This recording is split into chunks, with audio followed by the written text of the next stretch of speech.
আজকের প্রথম খবরটা হলো রাস্তায় নামাজ পড়লে বাতিল হতে পারে পাসপোর্ট, মেরঠ পুলিশের হুঁশিয়ারি। ঈদ তথা রমজানের শেষ শুক্রবারের নামাজের আগে মেরঠ পুলিশের পক্ষ থেকে সাধারণ মানুষকে সাবধান করে জানিয়ে দেওয়া হলো যে রাস্তায় নামাজ পড়া যাবে না, এটি আইন বিরুদ্ধ। আর যদি কেউ আইন ভেঙে তবে তার বিরুদ্ধে কড়া ব্যবস্থা নেওয়া হবে, এমনকি তার পাসপোর্ট ও ড্রাইভিং লাইসেন্স বাতিল পর্যন্ত করা হতে পারে। মেরঠ পুলিশের সুপারিনটেন্ডেন্ট আয়ুষ সিং স্পষ্টভাবে জানিয়ে দিয়েছেন, ঈদের নামাজ যেন স্থানীয় মসজিদ বা ঈদগাতে পড়া হয়, রাস্তায় যাতে নামাজ পড়া না হয়। এই প্রসঙ্গে কেন্দ্রীয় মন্ত্রী তথা রাষ্ট্রীয় লোকদল অর্থাৎ RLD নেতা জয়ন্ত সিং চৌধুরী বলেন, যদি কারো বিরুদ্ধে অপরাধমূলক অভিযোগে মামলা দায়ের হয় তবে তাদের পাসপোর্ট ও লাইসেন্স বাতিল করা হতে পারে। কোর্টের NOC ছাড়া নতুন পাসপোর্ট বানাতেও তাদের অনেক অসুবিধার সম্মুখীন হতে হবে। আদালত কর্তৃক মামলা থেকে রেহাই না দেওয়া পর্যন্ত ওই নথিগুলি বাজেয়াপ্ত করা থাকবে। আজকের পরবর্তী খবরটি হলো 7.2 মাত্রার কম্পনে কেঁপে উঠল মায়ানমার। শক্তিশালী ভূমিকম্পে কেঁপে উঠেছে মায়ানমার। শুক্রবার সকাল মায়ানমারে ভয়াবহ ভূমিকম্প অনুভূত হয়েছে। 7.2 মাত্রার কম্পনে কেঁপে উঠে গোটা দেশ। তার প্রভাব অসম, মণিপুর সহ ভারতের উত্তর পূর্ব রাজ্যগুলিতে পড়েছে। দিল্লিতেও কম্পন অনুভূত হয়েছে বলে খবর পাওয়া যাচ্ছে। বাংলাদেশ, চীন, থাইল্যান্ড এবং লাওসে ভূমিকম্পের প্রভাব পড়েছে বলে জানানো হচ্ছে। আজকের পরবর্তী খবরটি হলো ট্রেনে কাটা পড়ে মৃত্যু ব্যক্তির। চন্দ্রনাথপুর রেল স্টেশনে ট্রেনে কাটা পড়ে এক ব্যক্তির মৃত্যু ঘটল। মৃত ব্যক্তির নাম মোনা রিকিয়াসন, বাড়ি চন্দ্রনাথপুরে। শুক্রবার সকাল 9টা নাগাদ ঘটনাটি সংঘটিত হয়। বদরপুর রেল পুলিশ মৃতদেহ উদ্ধার করে। জানা গেছে, মোনা রিকিয়াসন বেশ কিছুদিন ধরে মানসিক রোগে ভুগছিলেন। আজকের পরবর্তী খবরটি হলো বরখলায় স্ত্রীকে দা দিয়ে কুপিয়ে হত্যা, গ্রেফতার স্বামী। লোমহর্ষক ঘটনা ঘটল বরখলার চন্দ্রনাথপুরের দলসরায়। এক ব্যক্তি স্ত্রীকে দা দিয়ে কুপিয়ে হত্যা করেছে। নৃশংস হত্যাকাণ্ডটি ঘটে বৃহস্পতিবার রাতে। স্থানীয়দের বয়ান মতে জানা যায়, রাতে স্বামী স্ত্রীর মধ্যে শুরু হয় ঝগড়া। এক সময় স্বামী বুলুগুয়ালা দাঁড়ালো অস্ত্র নিয়ে স্ত্রীকে উপর্যুপরি আঘাত করে। ঘটনাস্থলে মৃত্যু ঘটে পিনিগুয়ালা নামে গৃহবধূর। এদিকে গ্রামরক্ষী বাহিনীর তরফে খবর পেয়ে দ্রুত ঘটনাস্থলে ছুটে আসেন বরখলা থানার পুলিশ বাহিনী। রাতেই আটক করে থানায় নিয়ে যান হত্যাকাণ্ডে জড়িত বুলুগুয়ালাকে। স্থানীয়রা জানান, বুলু প্রতিদিন মদ পান করে ঘরে ফিরে স্ত্রীর উপর নির্যাতন চালাতো, কখনো লাঠি আবার দা দিয়ে ধমক দেখাতো। আর বৃহস্পতিবার রাতেই এই নৃশংস কাণ্ডটি ঘটায় বুলুগুয়ালা। আজকের পরবর্তী খবরটি হলো শবে কদরের রাতে রক্তারক্তি কাণ্ড, ছুরিকাঘাতে আহত 2 যুবক, উত্তেজনা। শবে কদরের পবিত্র রাতে এক অপ্রত্যাশিত ও ভয়ঙ্কর ঘটনা ঘটল পূর্ব সুনাইয়ের হাতিখাল বাজারে। পুরনো শত্রুতার জের ধরে এক যুবকের এলোপাতারি ছুরিকাঘাতে গুরুতর আহত হয়েছেন 2 যুবক। এই ঘটনায় এলাকায় তীব্র উত্তেজনা ছড়িয়ে পড়েছে। স্থানীয় সূত্রে জানা গেছে, বৃহস্পতিবার রাত আনুমানিক 10টা নাগাদ হাতিখাল বাজারের কচুদরম সড়কে বিদ্রোহীপাড় এলাকার এক যুবকের সঙ্গে সুন্দরী প্রথম খণ্ডের 2 যুবকের প্রথমে কথা কাটাকাটি হয়। সামান্য বর্ষা কিছুক্ষণের মধ্যে ভয়াবহ রূপ নেয়। অভিযোগ, বিদ্রোহীপাড়ের ওই যুবক তার পকেট থেকে ধারালো অস্ত্র বের করে সুন্দরীর 2 যুবককে উপর্যুপরি আঘাত করে। আহত 2 যুবক সুন্দরী প্রথম খণ্ডের বাসিন্দা মুজিবুর রহমান বরবুইয়ার ছেলে রুহুল আলম বরবুইয়া এবং বাহার হোসেন বরবুইয়ার পুত্র আশরাফুল হোসেন বরবুইয়া রক্তাক্ত অবস্থায় রাস্তায় লুটিয়ে পড়েন। স্থানীয়রা দ্রুত তাদের উদ্ধার করে একটি স্থানীয় ফার্মেসিতে নিয়ে যান। ঘটনার খবর ছড়িয়ে পড়তেই বাজারের অন্যান্য দোকানদার ও স্থানীয় লোকজন ফার্মেসির সামনে ভিড় করেন, যা উত্তেজনা আরও বাড়িয়ে তোলে। খবর পেয়ে দ্রুত ঘটনাস্থলে পৌঁছান কচুদরম থানার SI কাইকো খাত সিংয়ের নেতৃত্বে বিশাল পুলিশ বাহিনী। পুলিশ ঘটনাস্থল থেকে রক্তাক্ত রুহুল আলম বরবুইয়া ও আশরাফুল হোসেন বরবুইয়াকে উদ্ধার করে অ্যাম্বুলেন্সের মাধ্যমে শিলচর মেডিকেল কলেজ ও হাসপাতালে পাঠান। এদিকে আহত 2 যুবকের পরিবারের সদস্যরা বাজারে পৌঁছতে পরিস্থিতি আরও উত্তপ্ত হয়ে ওঠে। তবে কচুদরম থানার পুলিশ দ্রুত হস্তক্ষেপ করে এবং কঠোর হাতে পরিস্থিতি নিয়ন্ত্রণে আনতে সক্ষম হয়। পুলিশ ঘটনাস্থল থেকে অভিযুক্ত বিদ্রোহীপাড়ের যুবককে আটক করেছে।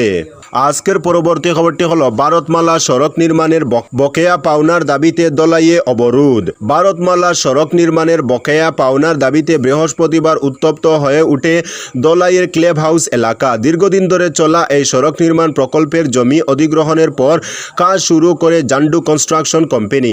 স্থানীয় বাসিন্দাদের অভিযোগ, জমি অধিগ্রহণ করা হলেও তাদের ন্যায্য পাওনা পরিশোধ করা হয়নি। ভুক্তভোগীদের দাবি, দলাইয়ের ক্লেবার হাউস এলাকায় ভারতমালা সড়কের জন্য জন্য তাদের জমি অধিগ্রহণ করা হয় এবং জন্ডু কনস্ট্রাকশন কোম্পানি সেখানে রাস্তার কাজ প্রায় সম্পন্ন করে ফেলেছে। তবে জমির মালিকদের প্রাপ্য অর্থ দীর্ঘদিন ধরে আটকে রয়েছে। পাওনা আদায়ের জন্য স্থানীয়রা বারবার সুনাই সার্কেল অফিস ও শিলচর ভূবাসন কার্যালয়ে ধর্ণা দিলেও কোনো ফল হয়নি। দীর্ঘদিন ধরে হয়রানির শিকার হয়ে অবশেষে বৃহস্পতিবার রাস্তায় নেমে অবরোধ শুরু করেন স্থানীয় জনগণ।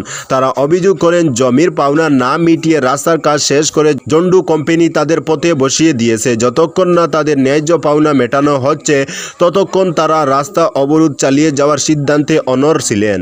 অবরোধের ফলে এলাকায় যান চলাচল সম্পূর্ণভাবে ব্যাহত হয় এবং সাধারণ মানুষ চরম ভোগান্তির শিকার হন।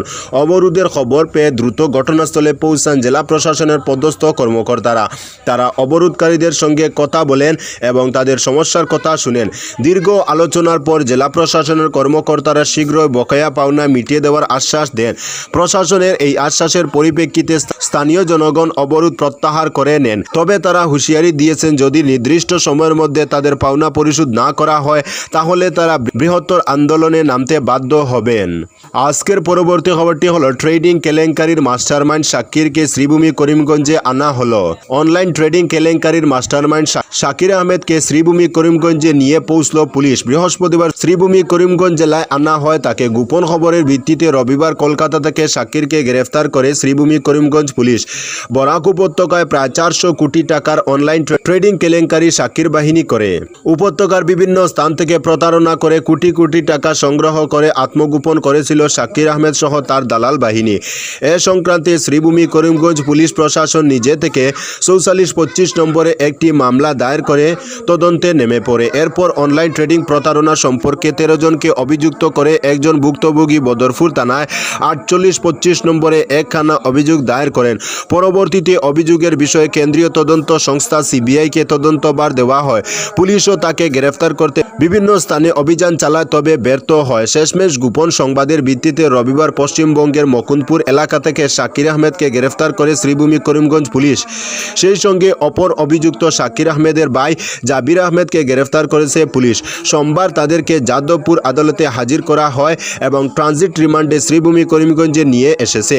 তাদের প্রথমে শ্রীভূমি করিমগঞ্জ জেলার বদরপুর থানায় নিয়ে আসে এবং জিজ্ঞাসাবাদের জন্য শ্রীভূমি করিমগঞ্জ পুলিশ সুপারের কার্যালয়ে নিয়ে যাওয়া হয়।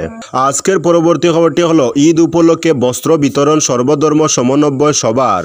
ঈদ উৎসবের আনন্দে যাতে দরিদ্র ও অসহায় মানুষের মুখে হাসি ফুটে সেই উদ্দেশ্যে প্রতি বছরের মতো এবছরও বস্ত্র সামগ্রী বিতরণ কর্মসূচির আয়োজন করল সর্বধর্ম সমন্বয় সভা। বৃহস্পতিবার ভারত বাংলাদেশ সীমান্তবর্তী সুতারখান্দিতে অবস্থিত সংস্থার ইন্দো বাংলা কার্যালয়ে 138 জন অসহায় পুরুষ ও মহিলার হাতে শাড়ি, লুঙ্গি, শার্ট, নাইটি, কুর্তি, গেঞ্জি সহ নানা ধরনের বস্ত্র তুলে দেওয়া হয়।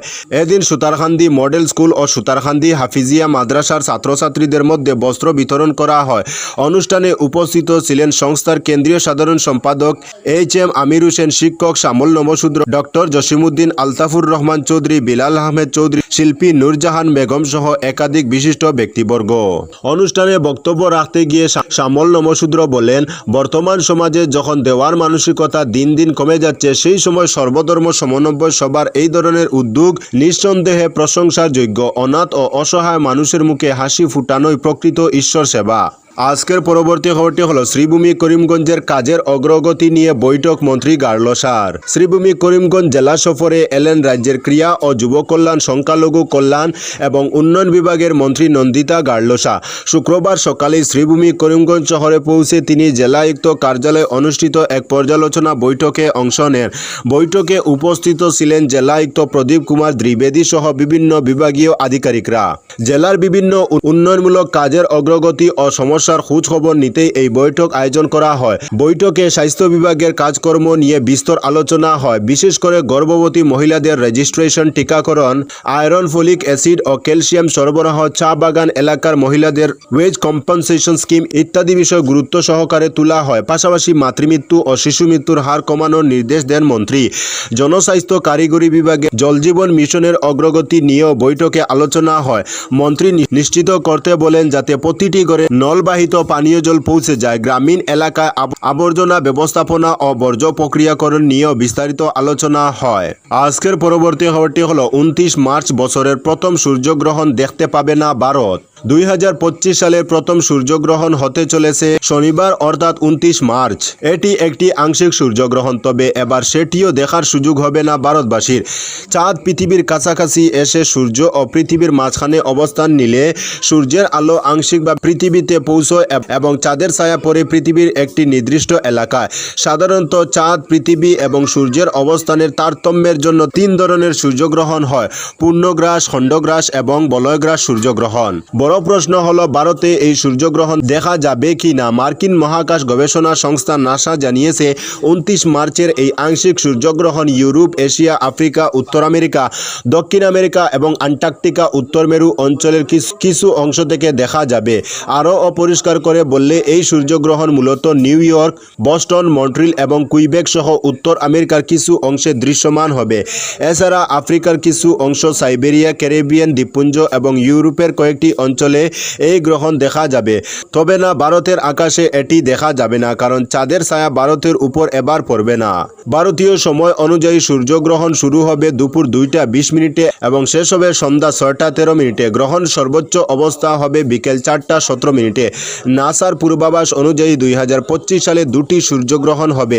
29 মার্চের পর দ্বিতীয়টি 21 সেপ্টেম্বর দেখা যাবে। তো বন্ধুরা, আজকের জন্য এতটুকু। পরবর্তী কোনো নতুন ভিডিওতে দেখা হবে, তখন অবধি ধন্যবাদ।